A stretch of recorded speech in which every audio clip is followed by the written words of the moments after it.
సంఘం అంటే అందమైన చర్చ్ కాదు, జనసమూహపు గుంపు కాదు. సంఘం అంటే క్రీస్తు శరీరం.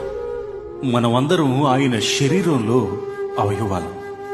మనందరం బాగుపడిన వారమై అనేకులను బాగు చేసే వారమై ఉండాలి. అది సంఘం. అదే సంఘ క్షేమాభివృద్ధి.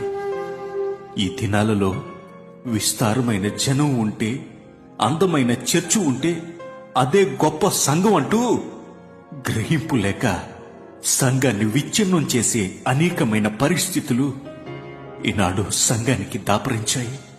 ఎవరికి వారే రక్షణ విలువ తెలియక, తెలియపరిచేవారు కూడా లేక సంఘం పాడైపోతుంది, సమాజాన్ని పాడు చేస్తుంది.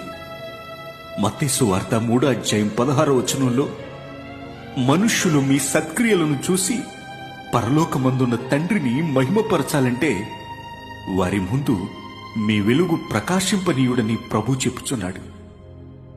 మరి సంగమా,